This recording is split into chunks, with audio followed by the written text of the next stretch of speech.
Chers amis, bonjour. À Madagascar, c'est pas le manque d'idées qui tue les projets. On a des milliers d'idées chaque jour. Ce qui fait échouer beaucoup d'entrepreneurs, ce sont les erreurs simples, évitables, mais qui coûtent très cher.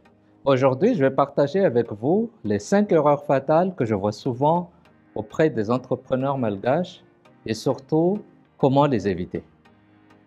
Mais avant de commencer, permettez-moi de me présenter rapidement. Je suis Prosper Antialoun, je suis entrepreneur depuis 2001. J'ai créé des entreprises à Madagascar, mais aussi dans d'autres pays, en Europe notamment, en Allemagne et en France.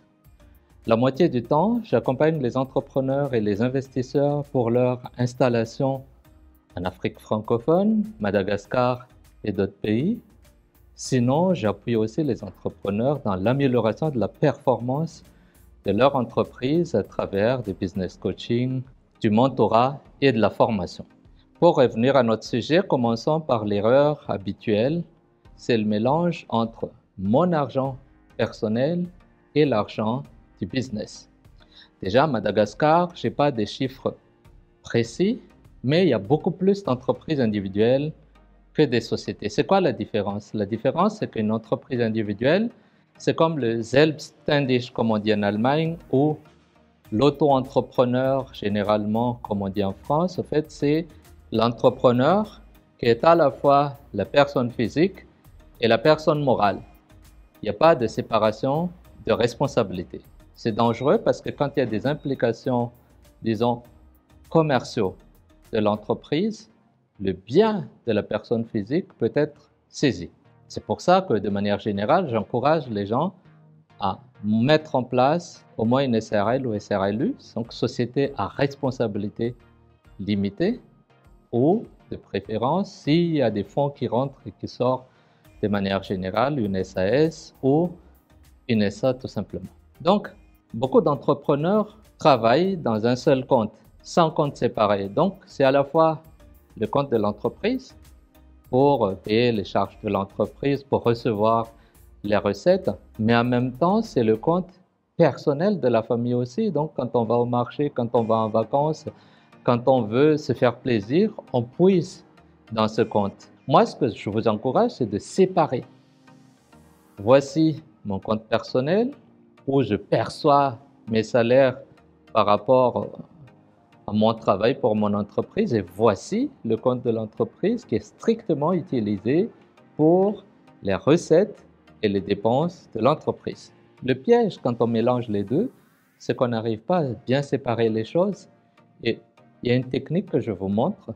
Au fait, quand vous regardez votre entreprise, bien sûr, il ne faut pas mélanger trésorerie et performance économique de l'entreprise, mais de manière générale, quand on regarde tout ce qui est crédit, tout ce qui est crédit sur le relevé bancaire, c'est tout ce qui rentre. Et on regarde tout ce qui est débit, c'est-à-dire tout ce qui sort. Quand on regarde ne serait-ce que ça, mensuellement, en fait, pour avoir une trésorerie saine, il faut qu'il y ait beaucoup plus d'entrées en crédit que de sorties en débit. Donc, si on reste strictement sur des mouvements de flux d'argent, flux financiers strictement professionnel, ça vous permet déjà d'avoir une visibilité sur le dynamisme, sur la performance de votre entreprise. Après, bien sûr, on ne s'arrête pas à ça parce que parfois on vend à crédit, c'est-à-dire que ce sera payé dans 1 mois, 2 mois, voire 3 mois. Et c'est là, au fait, où il faut faire des prévisions pour la trésorerie. Deuxième erreur, c'est de copier ce qui marche sans apporter un minimum d'innovation. À peine une boutique marche en Tananarive ou à Tamatave, du jour au lendemain, on voit 10 boutiques. Pareil, quand les vêtements étaient à la mode, importés de Thaïlande, de Chine ou de la Turquie, du jour au lendemain, il y a plein de prêt-à-porter.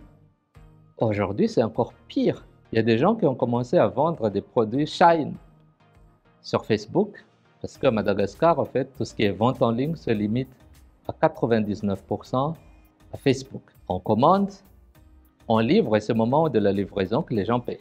Donc avec Shine, Temu, non seulement on vend des prêt-à-porter, mais aussi plein d'autres gadgets, des chargeurs, des téléphones, des tas de choses qu'on utilise généralement à la maison parfois, qui ne sont pas nécessaires, Mais bon, les gens achètent par intuition.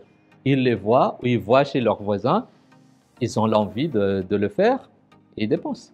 Le risque, en fait, quand tout le monde fait la même chose, même qualité, même approche, ben, on se base sur le prix. Donc, on essaie de donner le meilleur prix pour attirer beaucoup plus de clientèle et à la fin, tout le monde y perd.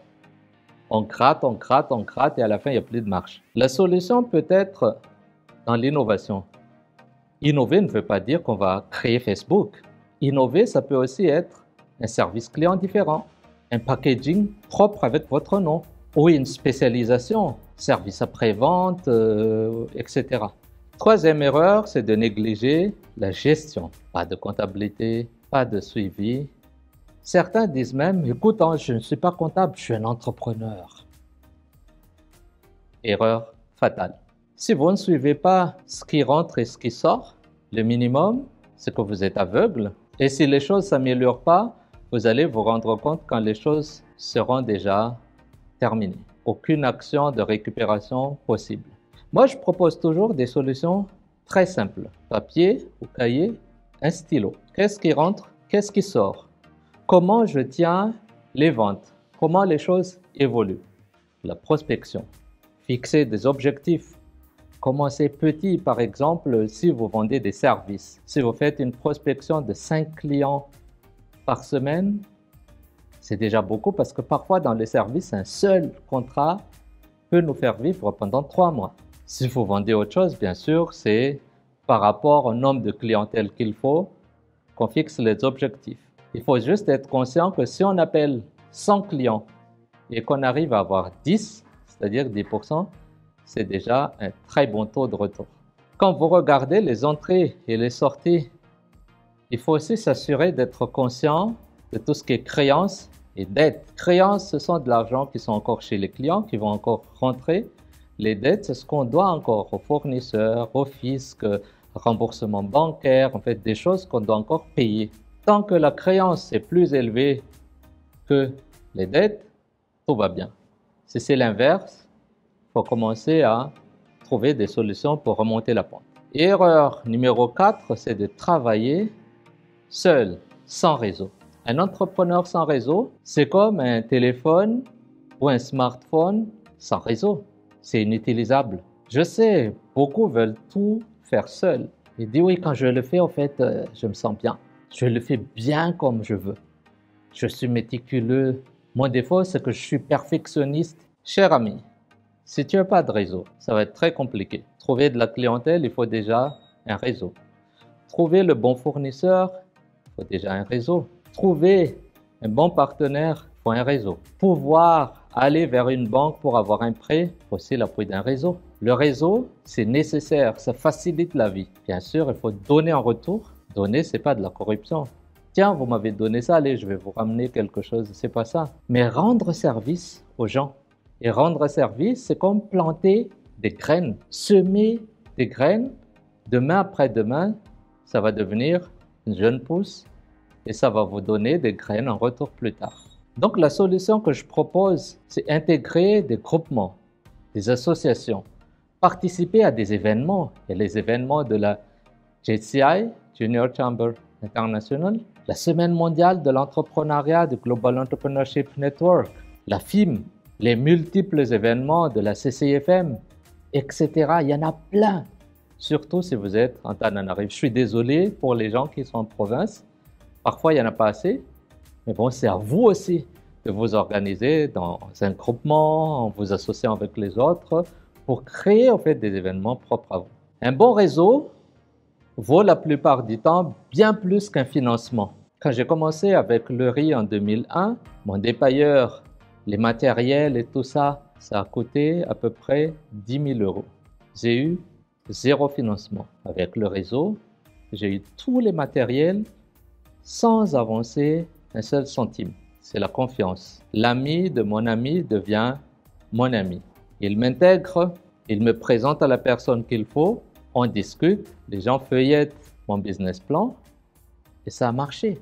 Erreur numéro 5, c'est de chercher le gain rapide.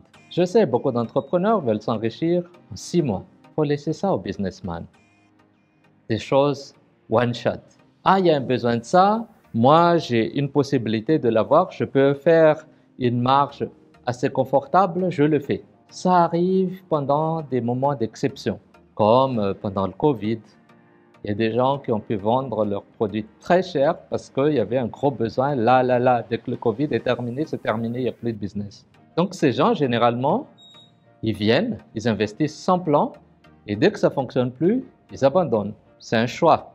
Donc on n'est pas là pour les juger, mais je veux juste dire que l'entrepreneuriat, c'est plutôt un marathon, une construction sur le moyen et long terme. Fixez plutôt une vision de 3 à 5 ans. Vous allez voir que les vrais résultats viennent avec de la patience et de la discipline. Pour conclure, j'aimerais vous dire qu'éviter ces erreurs, c'est déjà 50% de la réussite. Vous n'avez pas besoin de plus d'argent ni de plus d'idées. Ce dont vous avez besoin, c'est de la méthode, de la discipline et d'une vision claire. Si vous êtes entrepreneur à Madagascar, prenez ce conseil à cœur. Et dites-moi en commentaire sur ces 5 erreurs, laquelle vous reconnaîtrez-vous avoir déjà commise. Si cette vidéo vous a aidé, abonnez-vous pour ne pas manquer les prochaines. Et surtout, partagez-la avec un ami entrepreneur. Sur ce, chers amis, je vous dis à très bientôt. Au revoir.